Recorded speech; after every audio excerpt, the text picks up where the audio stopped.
What's up, RPG fans? Welcome to episode 37 of the SwitchRPG podcast. I'm one of your hosts, Corey, aka RPG Reruns, and I'm joined by the voice of the people, Gio. How are we doing today, sir? The voice of the people is still, even with you, I get called the voice of the people. That's just, hey, that's some nuts. things just stay. Some things just stay. You don't choose a nickname, the nickname chooses you, is what I was told at a young age. No, but anyway. I guess that's me. Well, everyone, if this is your first time listening, ladies and gentlemen, this is a show from SwitchRPG.com that brings you exciting news, upcoming game releases, and everything happening in the world of RPGs on the Nintendo Switch. This week, we're talking about Tales of Vesperia, success, Dragon Quest XI Switch rumors, and buckle up, everyone, because Soldier Boy, he's at it again. But first, a quick bit of housekeeping.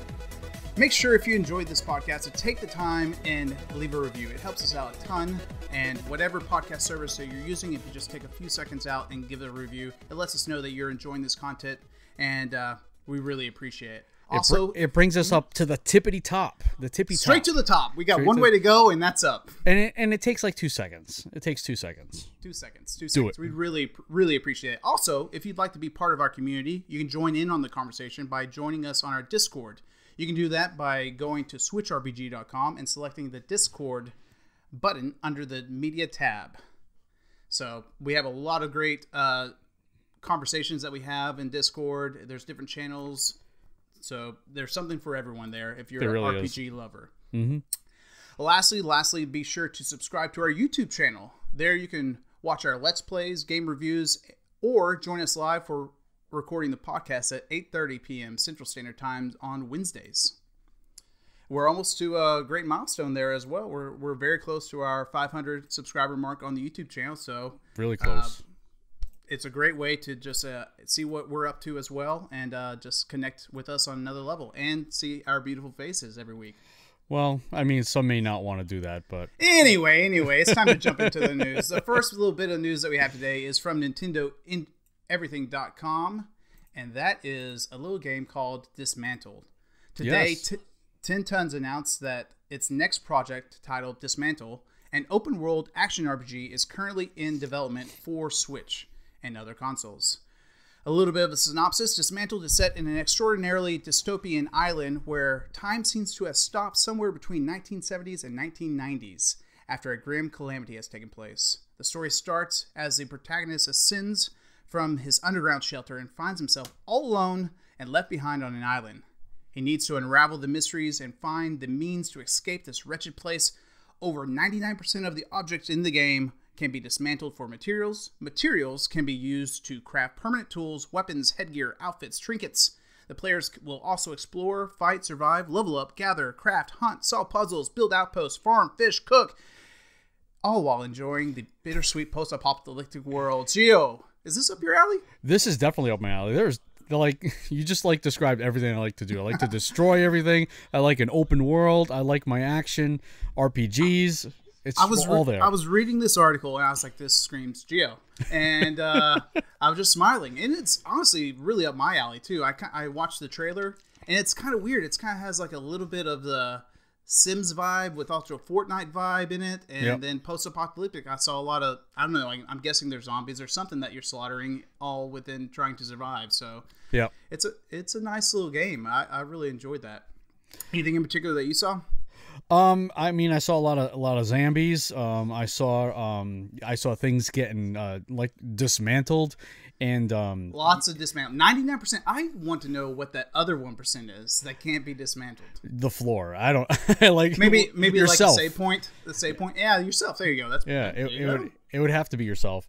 And I wonder if it's going to be something like Fortnite, where it's kind of like going to be like fort building or like base building involved in there, some sort of crafting, things of that nature. Lots of crafting. Yeah. I mean, it listed just about anything that you can do with the materials you'll be able to do in the game. So it really piqued all the interest. I think they saw the success that people had with Fortnite, not so much on the PvP aspect, but that people like to just build stuff and craft stuff and gathering resources. And there's a lot of other games there, but the vibage, the medium really looks very Fortnite-esque. Wait, did you say vibage? Yeah, it's a word. Don't worry. Okay, I won't worry then. I won't worry. Anyway, so we're looking forward to that. They're looking at a release in 2019, so be on the lookout for that. Now that's coming out on other consoles as well. It's coming out for Steam, Xbox, and PS4. That's what it said. Okay, cool.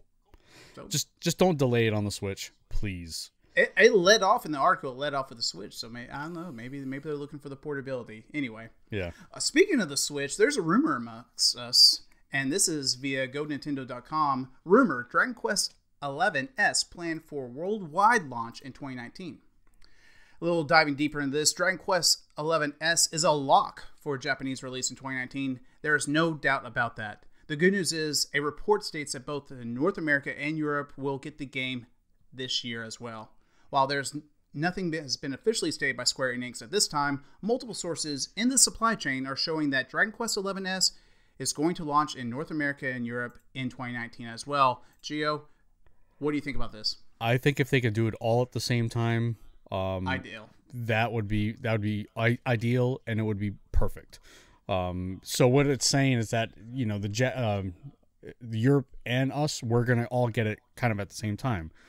I think that's a little bit of wishful thinking. Yeah. I would still see it coming in Japan. I honestly pictured the game releasing in 2019.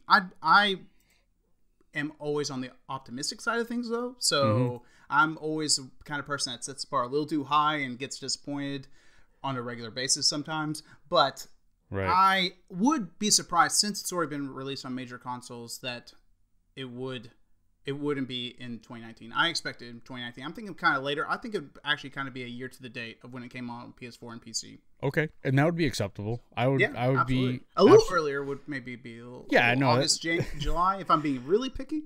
Yeah, I don't know that we'll get it that soon, but I mean for November or December, I would say that's probably more likely. Hey, Fire Emblem February, we'll follow it up with Dragon Quest XI's 9 July. Or Dragon Quest December. I hate to disappoint you, but that's cutting it close. That's what I'm expecting anyways. I think it's gonna be really, really late. It's gonna get the Xenoblade treatment. It's gonna be like the end of the year. Forgotten. Well, we'll take it though, right? Oh, for sure. I'll take that in 2020. I don't care. So remind me, have you played it at all? No, not at all. Okay. Not at all. Right. I mean, I've seen a lot of gameplay of it, and I know it's something I'm going to great. like. I can't wait. Yeah. It's great.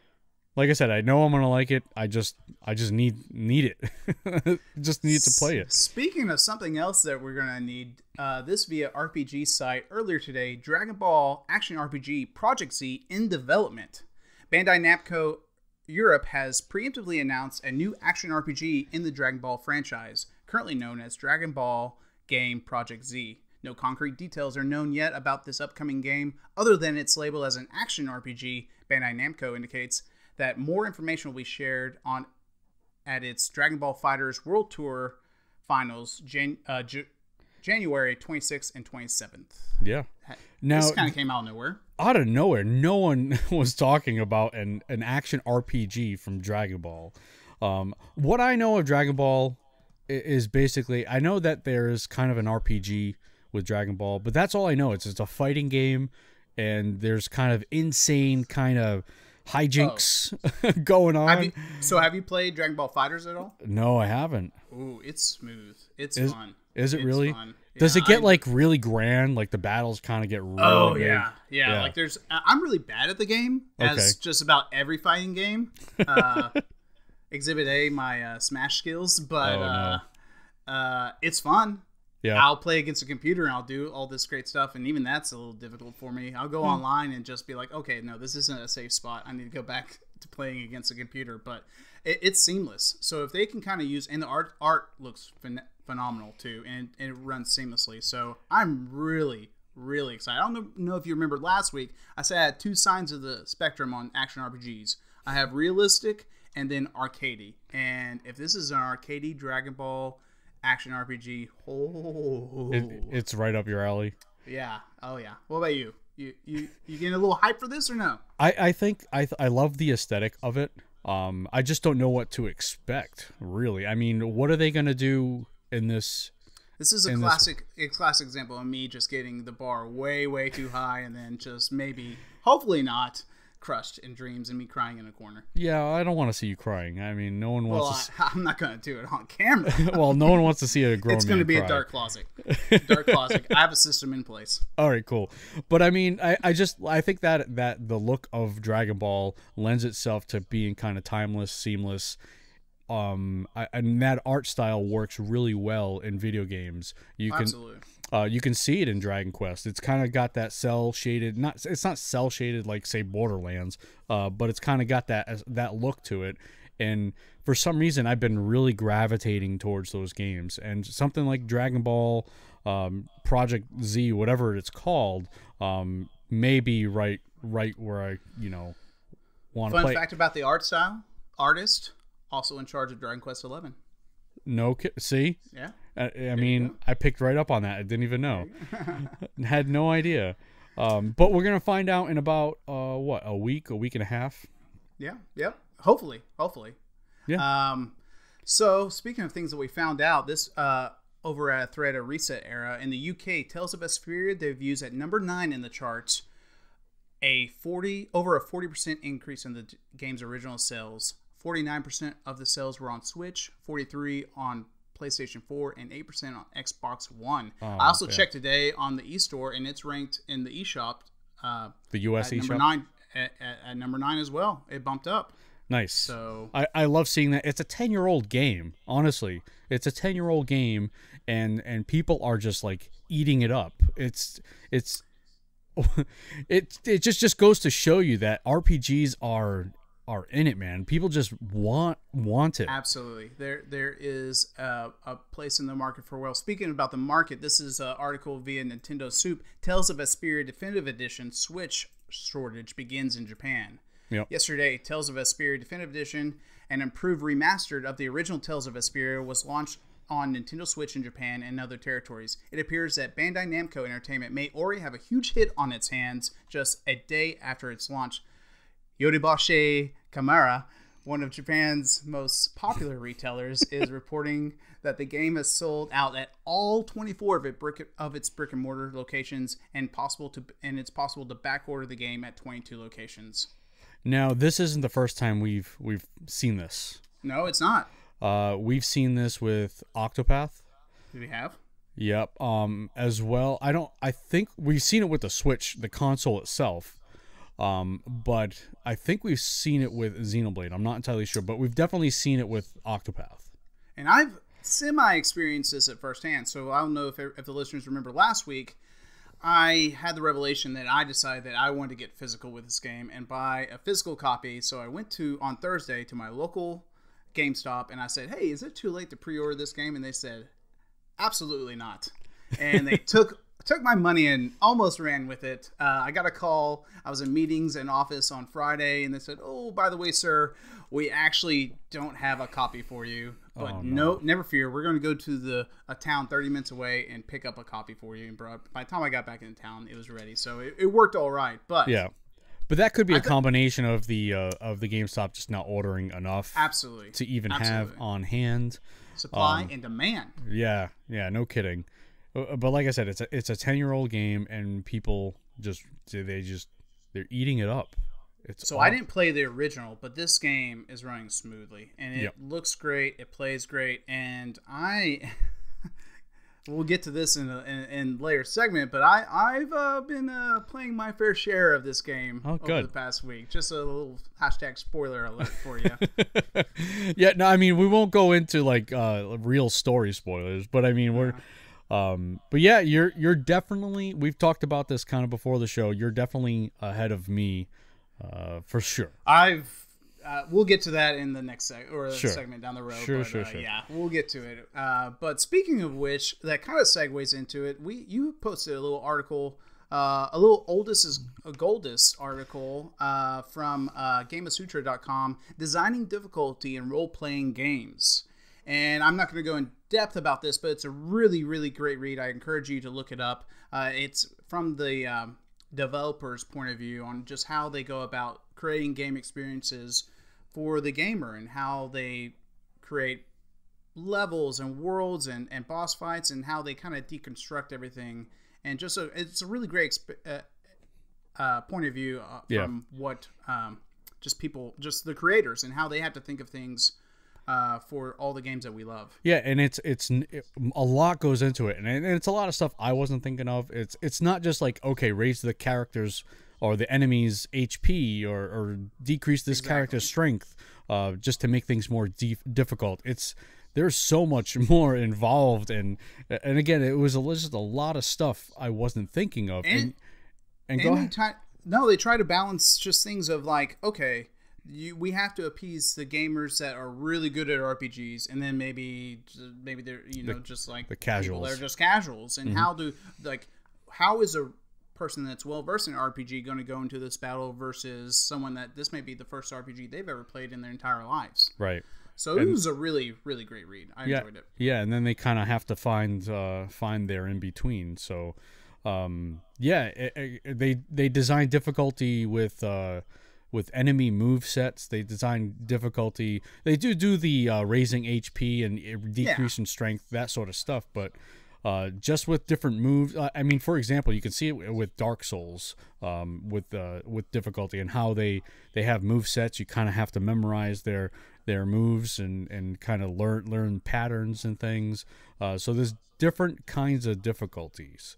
Absolutely, and cool. To tie it in with our main topic of Tales of Vesperia, they do really they're still introducing game mechanics, and I'm 13 hours in, and they're still adding gameplay mechanics. So you know that, especially in a game like this, that they took into account, okay, at the 5-hour mark, we're going to design a battle that utilizes this skill set that's around them, but they have to think ahead to the final, all the way up to the final boss. And so you have some games that you may have a boss that's just, you're like, man, this is really, really difficult, and they may do that to a point to make sure that you learn skills that they want you to learn for later on down the road in the game to make sure that you mastered. Yeah, they teach you to crawl, then they teach you to walk, and then they teach you to run. Xenoblade was actually another game that did that. Absolutely. They did the same thing. They kind of led you in a pattern they wanted you to go down. But I'm not quite where you are in the game to get introduced to new mechanics. But there are some games that once you're completed with a tutorial, that's it. You're good. There's nothing new. There's nothing to be learned, really. So it's just every game is different. I mean, as it goes without saying, right? Absolutely. Speaking of different games, there's a little bit of a story on the market about Verizon getting into the gaming market, and this is via The Verge. Exclusive, Verizon is quietly testing its own Netflix-style cloud gaming service. I don't like it. You don't like it? I don't like it. I don't know. I don't know that the streaming gaming is going to work. It's cloud-based. It's in the cloud, Gio. It's in the cloud. To worry about. But it's not for everyone, though. Oh, it's not for everyone. It's definitely not for everyone. It can't be for everyone because not everyone's internet is created the same. So I don't know. There has to be some local storage, without a doubt. So I mean, if you look at some of the images of the games that they have here, I can imagine these games just being massive. Well, and so they do go into the article a little bit that some of these titles, some of them are PS4 exclusives, like God of War's on there, and they said that these are probably placeholders just to show the store, but it does say that they're already testing 135 games. It says Verizon has quietly been recruiting players to take part in testing, which currently involves over 135 games. Participants are promised a $150 Amazon gift card. I want in on that, by the way. Yeah, I mean, what's the worst that can happen? They are given a free NVIDIA Shield, Xbox One controller, and a login for the test. Yeah, I want in. I want to Yeah, test. where do I sign up? I wonder what upon completion. Can you imagine if they're like, okay, you have to trial test all 135 games Yeah, I don't know about for that your one. $150 Amazon gift card? I would quit right there. There's probably some people that are like, sign me up still. I'm sure those people are single. They have no children. But yeah, like you said, they have God of War there. Again, it's a PlayStation exclusive. Yeah, it goes on saying that's there's no way that they're gonna. No, and I think Detroit Become Human is on there. That's a PlayStation exclusive, right? It is. That's a little more believable, just because I mean, I don't know. It didn't have its grand success as obviously God of War Game of the Year had. Right. But I mean, anything. I don't know. I don't know. It would have to be a deal struck with PlayStation. I wouldn't say never, but I don't know. I don't know how Red Dead or something like that could work on that. Well, that was going to be my next thing. Red Dead is a massive game. It's probably one of the biggest games that I currently own, and it's on Xbox. Yeah. And it took I have pretty quick internet, and that game took forever to I download. think what they're trying to get with this is that obviously mobile gaming is on the rise. There's a lot of energy and being put into these mobile games, and they're trying to maybe give them a gateway, bridge the gap from mobile game. Hey, you like these? We'll try it with a controller and see where you go. I don't know, but who knows? Right. I just think they're a little late into the market. They will definitely need AAA titles like this to even gain momentum. Well, they'll get Fortnite for sure, because Fortnite's on everything. It's on my toaster. Yeah, it's everywhere. It's in my fireplace. But it's going to be curious what kind of games they can put on that bad boy. You know what kind of games I'm really curious about is what's going to be on Soldier Boy's next game. What is it? They are Soldier game held. Anyway, this I'm butchering this, but this via Nintendo Soup. Soldier Boy has made a comeback and is now ripping off the PlayStation Vita. Rapper Soulja Boy has once again made a comeback with his bootleg consoles and is no longer ripping off Nintendo's consoles, but now he's took its sights to PlayStation with the Soldier Game handheld. The Soldier Game handheld looks exactly like the PS Vita console from Sony, so it seems Soldier Boy has now moved on from Nintendo after his possible legal battle with them. And it goes down. Let me scroll down on the what's even great. Definitely, if you have time, you may have already seen these images on Twitter, but if you haven't, check out Nintendo Soup, because this goes on to say the console even rips off the PlayStation symbols used on the back of the PlayStation Vita on his own consoles too. It has the same console design, so it's clearly that it's based off the Vita. Yeah, I mean, this is without a doubt. Make this up. No, it's without a doubt. It's ripped off. But I don't. What does he think he's accomplishing here? Like, does he just want his name out there? Because I don't know if his name. This is a really, really, really weird way to get your name out, especially like, I don't know, in the hip hop scene. I feel like this is maybe like the least effective way. I've seen other artists do a lot of crazy stuff, and you know what? It gets actual like national headlines. This is just. I feel like this is just in the gaming community. I mean, I don't know. It's crazy. It's crazy. It baffles me every time. It's so bizarre that he think like how like blazing can you be? It's just like it's so obvious that it's a ripoff. I will say this: I like the color scheme on some of them. Sure, and also it's not in this article, but I was doing some other digging, and you can't even put games on this thing. It's like one of its selling points is that you can listen to music while you're reading your ebooks. I could do that with my phone. What's the freaking point? I don't know. Apparently, also he has a store that has just a bunch of other stuff. Rip-off stuff? Rip-off stuff. Just all bootleg like, stuff. I remember where I was watching a video, Boogie 298. That's what it was, and he was just going through his store and just kind of looking at all the items. Like there's bootleg earpods and stuff like that for like $6. It's crazy. It's bizarre. Like he's the guy that you're walking down the street in a big city. Hey man, you want to buy some DVDs? Leave me alone. Yes. Hey man, you want to buy some AirPods? You want a Vita you can read your ebooks on? Listen to my greatest hits album? Oh man, it's just no one ever. No, anyway. I mean he didn't learn his lesson with Nintendo. He was so like Like he thought he could get away with it. He was so smug about it. This was his plan B. You know what? Nintendo actually sent me a cease and desist letter. You know what I'm going to do? I'm going to go and rip off PlayStation. What's the worst that could happen? The same thing. What's after that? Is there anything else? What's left? Is there anything else left? Does he go 3DS? Maybe those little handheld poker blackjack games. Maybe I don't know. Speaking of games, it's time to move on to our next segment of what we've been playing this past week. Gio, what have you been playing this past week? I have been playing. I finally finished up Diablo. In the storyline. I've played that constantly. I've done bounties, I've done rifts. I have yet to start. I think the new season starts today.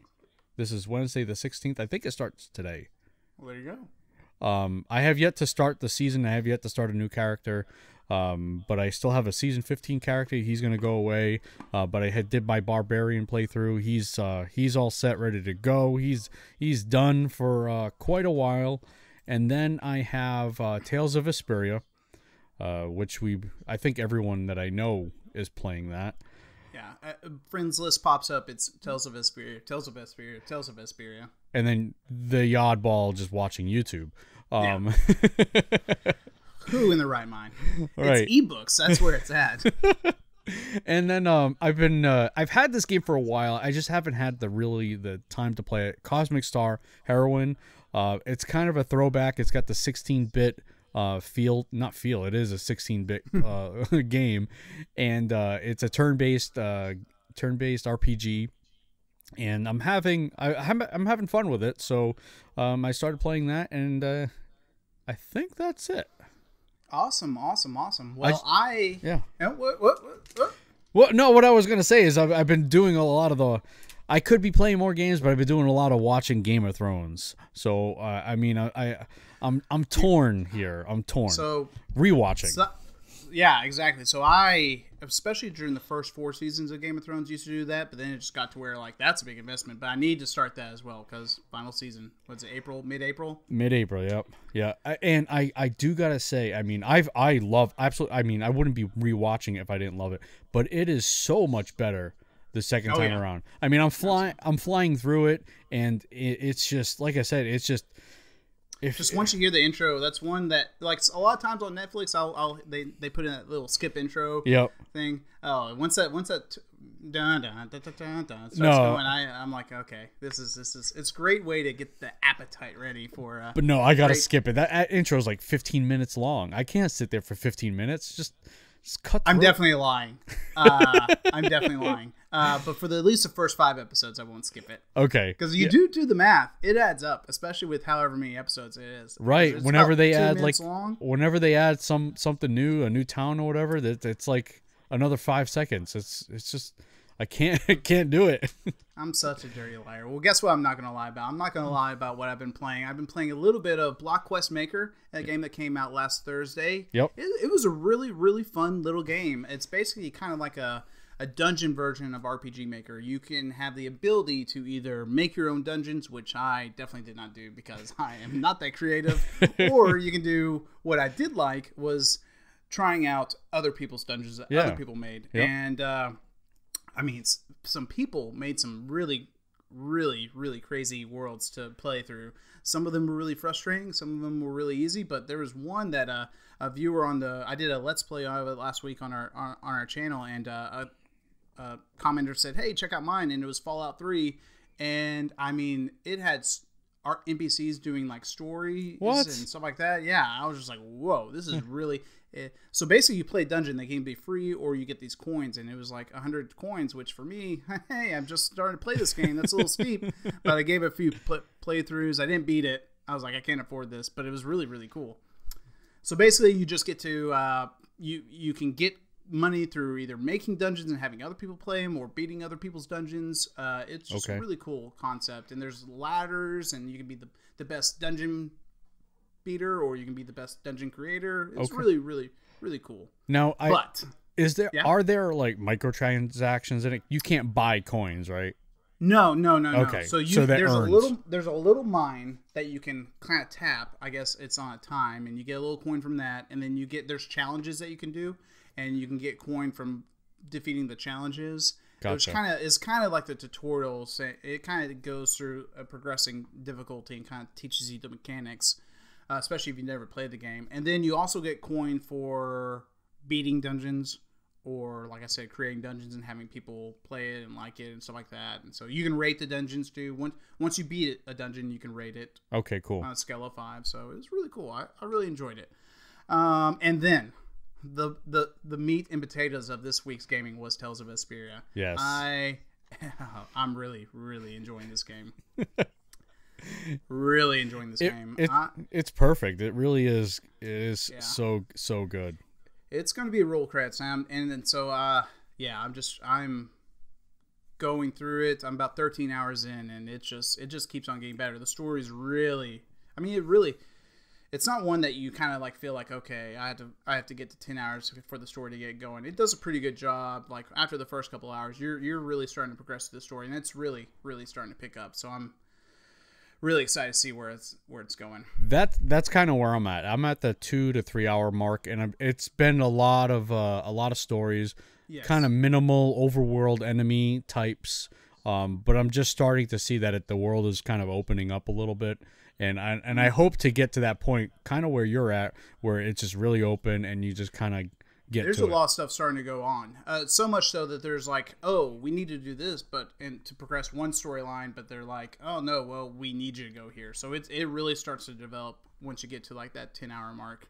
It kind of really kind of pulls you in different areas. Yeah, there's just stuff going on in every which way. Yeah. So. Now this is the first time you've played it. You said first playthrough. Yep. Okay. Yep. Cool. Yeah. Same. I never had an Xbox, so it is kind of, and I really, really, really enjoy definitive editions as long as they're done right, which this one 100% is. Yeah. And so it's just, you can tell it's polished. I haven't had a single problem with it, and yeah, really. I did have one issue where I was in the middle of battle and the game just froze. And I just kind of had to just restart it, and it hadn't happened again. That was the one time. Yeah, honestly, nothing. The only thing I will say, gameplay wise, is that, and it's really it's more on my end. Well, not really on my end, but I have a kind of like a Super Nintendo Pro controller that I use, and I don't have an issue with that. But with the Joy-Cons, I did notice that, like, I would. Sometimes in battle, I'd walk when I wanted to run and stuff like that. And I have noticed that as well. That's the only thing that I've seen. That I don't know that is you. I think that maybe I think that's a problem. Because I'm just trying to run away, trying to free run, and he's just kind of walking. And I'm like, why are you walking? This is you were about to die. Yeah. No, that's definitely happened with me, and I thought it was an issue with because I have 2 Pro controllers. I thought it was an issue with one of my controllers. I'm like, great, I just got this, and I gotta send it in for repair or whatever. And then I tried the other one. I'm like, it's kind of doing the same thing. Well, it sounds like something that they'll hopefully patch out. Then it's nothing game breaking. No, nothing. Yeah, nothing. It just, and honestly, I think I kind of get used to it after a while. I think it's just like maybe a little too sensitive on the directional. So I think that'd be an easy fix. But other than that, I haven't had a single issue. Yeah, I haven't had, other than that one thing, I haven't had a problem. But other than the time to play it, that's been the only problem. Yes, I hear you there. One of these days. Well, guess what? Also, speaking of time to play, there's a bunch of releases and sales coming out via the Switch List. The SwitchList.at is a one-stop shop to find what you need to play on the Nintendo Switch. I just typed in RPGs, you hit upcoming, and it gives you a whole list of all the RPGs coming up. So we're going to run down this list real quick. The first one is Forever Force, an adventure action role-playing RPG that actually came out 2 days ago. Y2K, a postmodern RPG, is coming out tomorrow. We actually have a review up today where Evan B. really talks about his love for the postmodern aspect of this game. Feudal Alloy, an action-adventure role-playing platformer RPG, is out tomorrow. The Shrouded Isle, a simulation strategy RPG, is out tomorrow. And then Fairy Fencer F, Advent Dark Force role-playing game is out tomorrow. Yep. Any of those? I'll be playing Fairy Fencer. I actually have it. Okay. I'll be starting that. What kind of game is that? I haven't heard of that one. It's a JRPG. It's kind of a turn based. Okay. It's not action time. But it's more turn based game. Very anime-esque. But it really interests me for some reason. I just really kind of I gravitated towards it. So I'll be playing that. I have Legrand Legacy. It just, I don't know if that game's for me.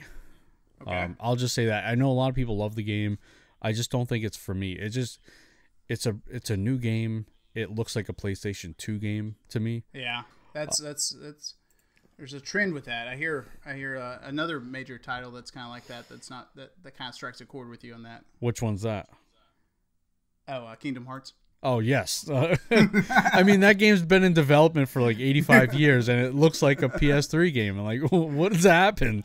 We're going back in time. I mean, I think what's happened is that with Kingdom Hearts, that spans so many different consoles and development that, you get what you get at this point.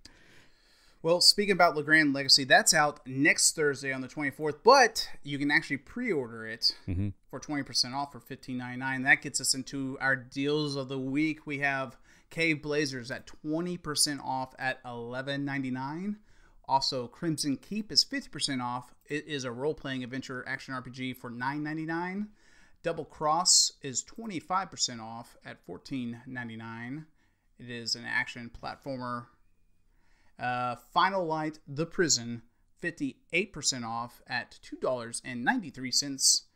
And Mana Spark is 33% off at $6.66. Plague Road. Plague Road. Don't even mention it. I mean, are you sure? It's 99 cents, and it should be a free-to-play game at this point. That game is always on sale. Always. 40%. Quest of the Dungeons is 40% off at $5.39. It is a role-playing adventure strategy action RPG. Lots of titles there. And then Smoke and Sacrifice is 52% off at $11.99. I've always wanted to play Smoke and Sacrifice. You haven't played that, right? Have you? No, I have not. Let's click it. Let's see what it says here. What do we got? Adventure into the grotesque underworld on a quest that will lead you to a dark truth. It sounds and looks like your kind of game, an action RPG type of deal. Yeah, right up my alley. Right, the artwork of the little thumbnail looks pretty interesting, but you never know. We'll maybe give it a little look and check it out sometime. Yeah, I've seen ratings from about 8s and 9s, so I think it might be all right. Hey, you never know. But that's what's great about the SwitchLips.app. You can get there via SwitchLips.app, or you can also go to SwitchRPG.com and click there. It doesn't have to be RPGs. It's any titles on the Nintendo Switch. You type in what category. If you're feeling like an action game, a fighting game, a simulation game, you type that in. It can tell you when games are coming out, if they're already out, reviews, sales. It's a really, really neat tool, and if I can use it, anybody can use it.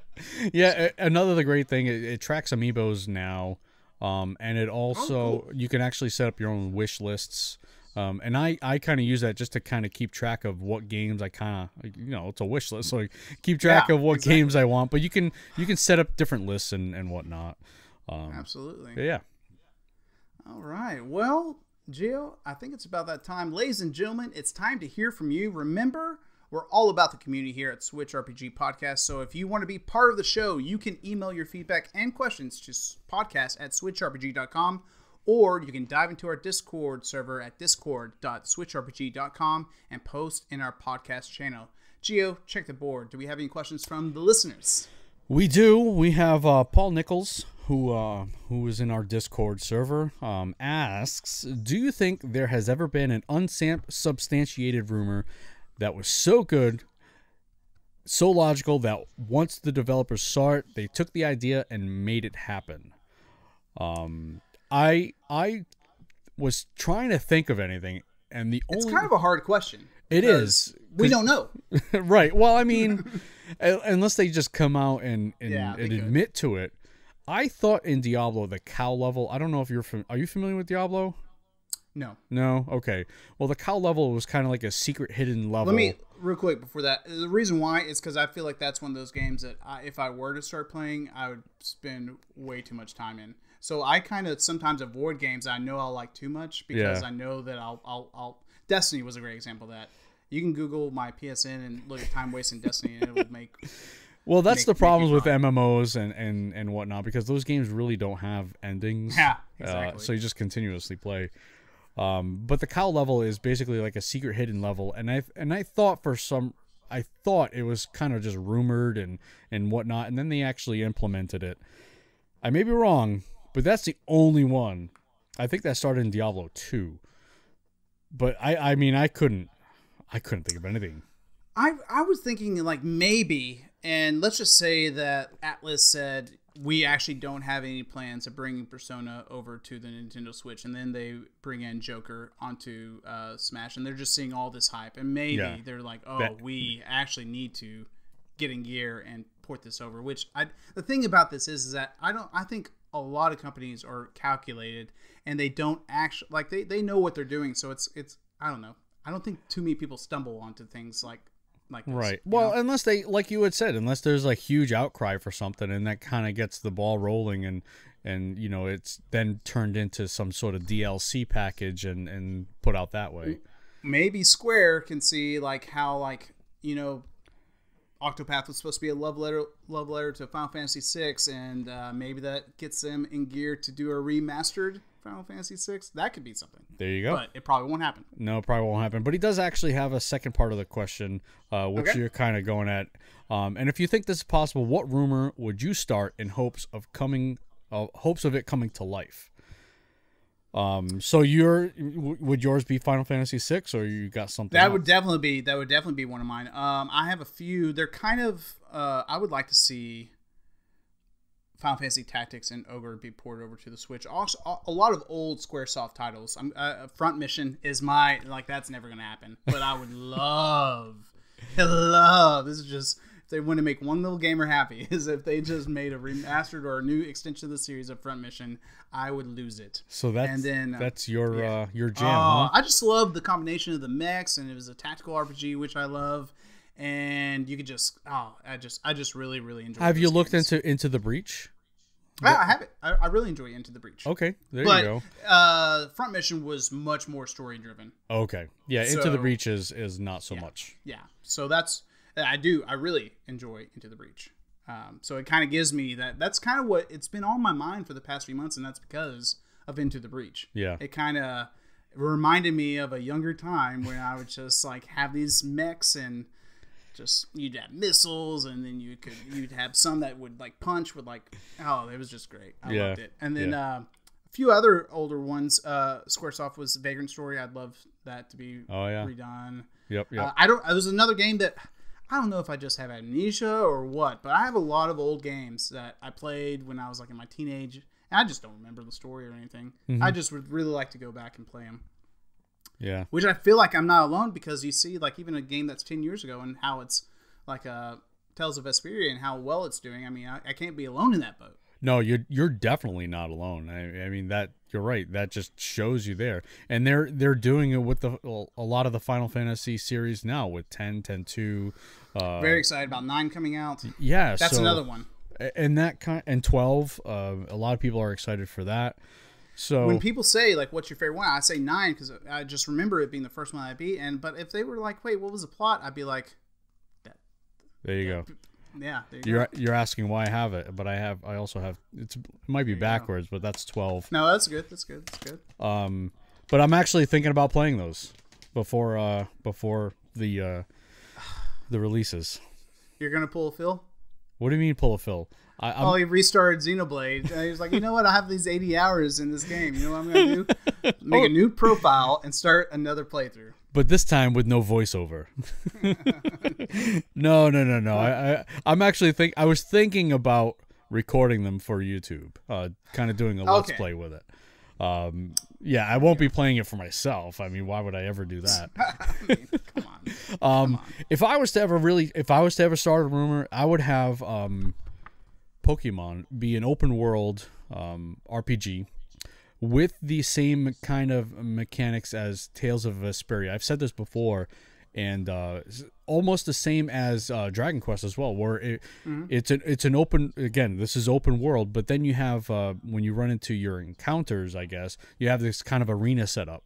And there's your Pokemon battle. So they're just kind of roaming around, running around, hitting each other with quick hits and slap chops and whatnot.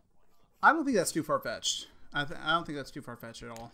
Especially with the success of, like, Go and stuff like that. I think it's kind of lending that way. It's not there yet, but I wouldn't be surprised to see that. Right. I mean, I think with me, and I don't think they'll ever do that. I think they'll... I mean, they did it with Let's Go. I just think they'll being the optimist over here. They're never gonna change. It's been the same thing all the time. Like, just try it. I mean, Let's Go wasn't bad at all. I liked seeing the Pokemon in the wild like that. I thought it was so cool, so refreshing just to see them out there. When you see your first Onix out there and he's freaking massive, you're like, holy cow! I want to catch that. It's just, I think it would be really, really cool to see them out in their environment like that. But that's just me. Are you into Pokemon at all or no? You're going to ask me this pretty much every week, and I'm going to give the same answer. I'm sorry. They're all out there. They're all out there. Okay. They've yet to be caught. All right. I got to write that down. I can't be asking you every time. I'm for the responsible herding of Pokemons. I don't think they should live their life in a little cramped space in the ball. Free range Pokemon. I say. I gotcha. Free range Pokemon. All right, I gotcha. Actually, before we go, okay. No, I'm sorry. Before we go on to the side quest, I want to hit something else, but we do actually have another listener question. Okay. This is Phil. Where is it? Phil from Twitter. Never heard of him.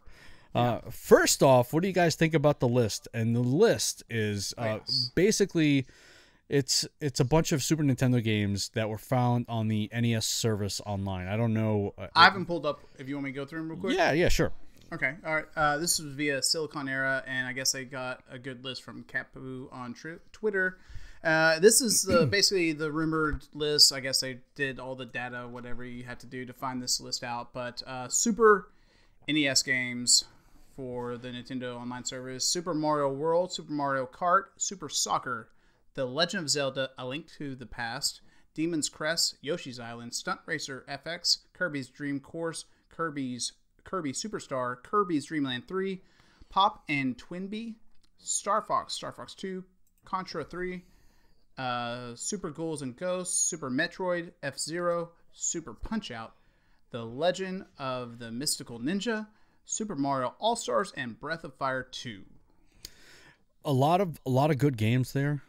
A lot of great games. And I mean, what's that going to do to the sales of their classic? Even if I don't even know if they're still available.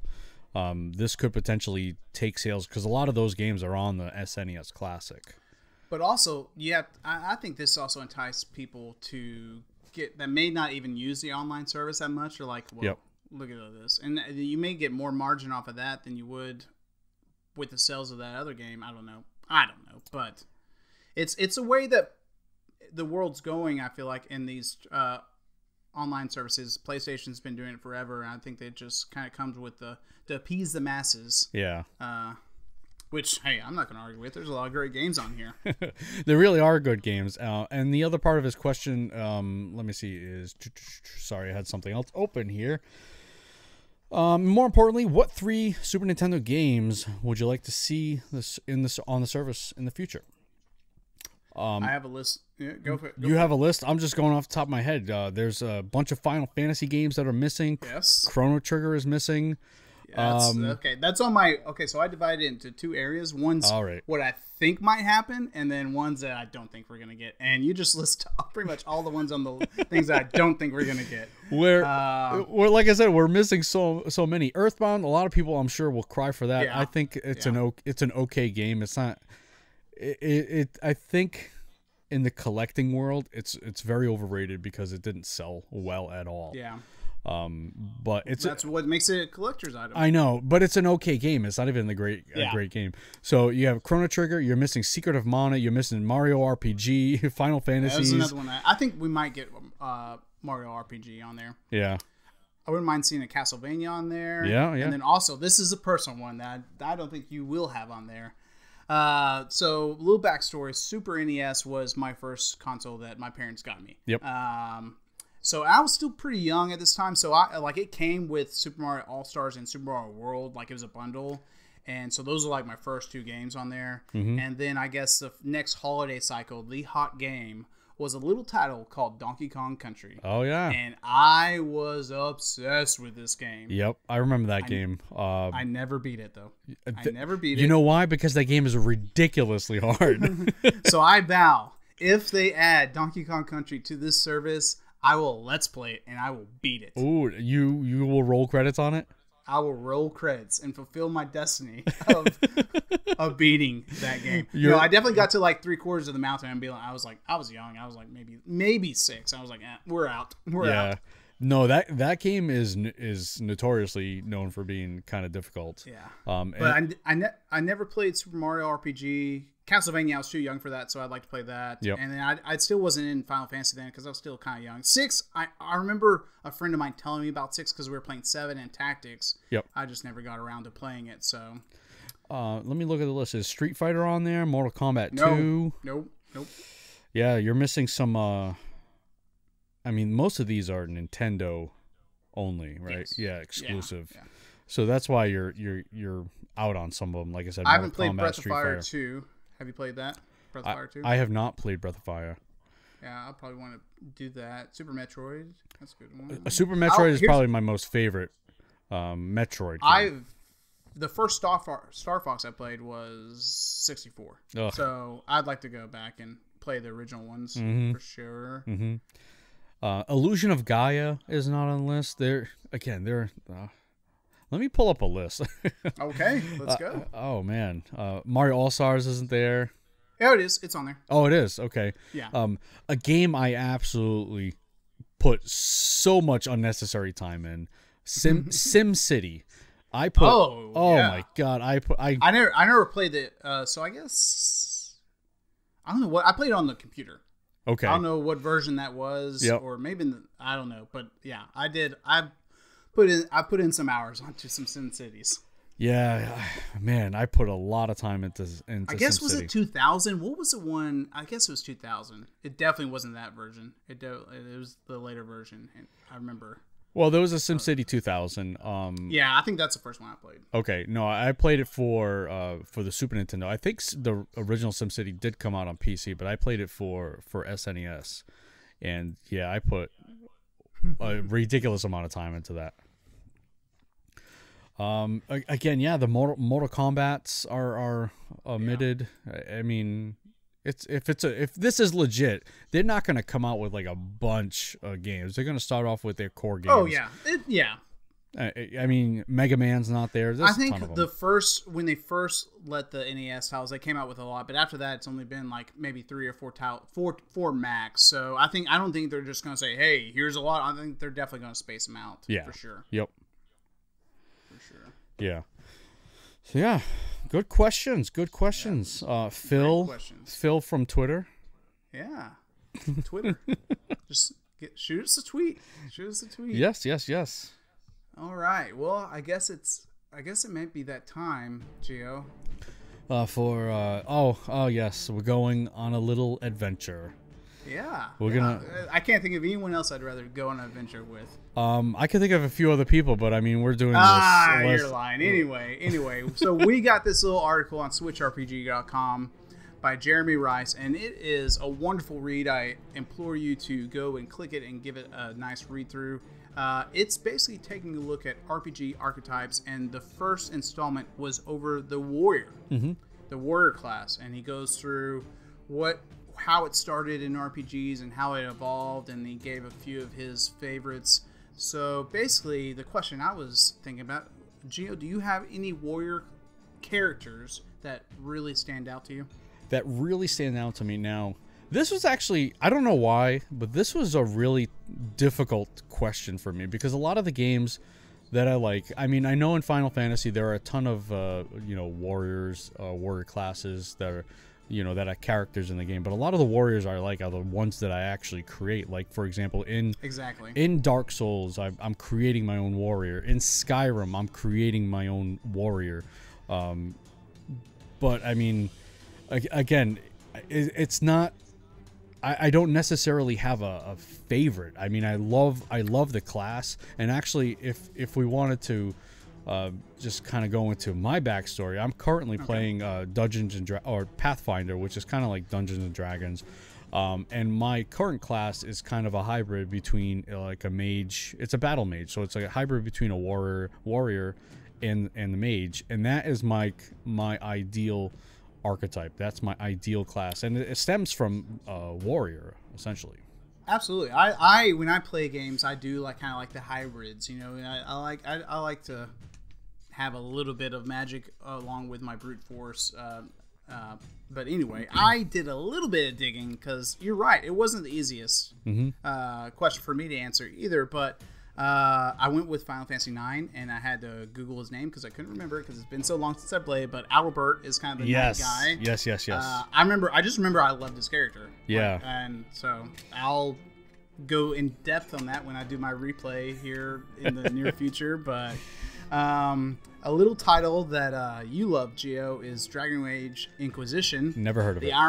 The Iron Bull. Oh yeah, yes. He was really cool. He was really cool. I do remember him. I liked him. And then another game that you love, Octopath Traveler. Ulbrich. I never heard of it. Never heard of those games. He is a bad mamma jamma. Yeah, he was a snarky guy. It was definitely memorable. Another one. I don't even know his name. Kingdoms of Amalur. That warrior, that main character there. But like I said, typically when I'm playing an RPG, I am the warrior because I wish I hear you. I want to be the warrior. I'm more of a rogue is typically what I go with, but I don't shy away from just every once in a while you get that itch just to be overpowered physically and have the huge sword or club or whatever it is, hammer, and just demolish the opponent into oblivion. Yeah, so for, since we're getting into this, so I do like the assassin rogue class. I actually do like that a lot, but I do like kind of like I said the mix of like a battle mage, and the warrior. So it's between those three for me. Awesome. Well, Gio, it's been a great one. I think it's about that time. So for everyone, that's going to wrap us up on episode 37 of SwitchRPG Podcast. Thank you so much for listening, and thank you to everyone who sent in their questions and their comments. Keep them coming and email us at podcast@switchrpg.com or post in our podcast thread at discord.switchrpg.com. Remember, you can listen to this show each and every Friday at switchrpg.com, or you can subscribe on your favorite podcast. If you're listening on an app, please give us a rating and a review. Your support there would be amazing. Also, don't forget, if you would like to watch us record live, subscribe to the SwitchRPG YouTube channel, where we record this podcast live every Wednesday at 8:30 Central Standard Time. And if you would like to... I'll mess just behind the scenes info. He's reading this, and I'm kind of typing stuff in and changing things on him. Anyway, he's falsifying documents is the way he's going. Anyway, we're continuing. And if you would like what you hear, remember you can head over to patreon.com/SwitchRPG and throw us $1 or $2 if you can. If not, no worries. You being part of our community here at SwitchRPG is what means so much to us. And finally, remember, you can head over to SwitchRPG.com for all your RPG needs for the Nintendo Switch. Until next time, keep grinding that backlog and always refill your potions. That's right. And also, we were unable to record or go live today because my PC is a little sick or something's going on. I'm not entirely sure. But we will straighten that out for next week. And we'll see you then. Bye. It's all his fault. It's all my fault. Whatever. Goodbye.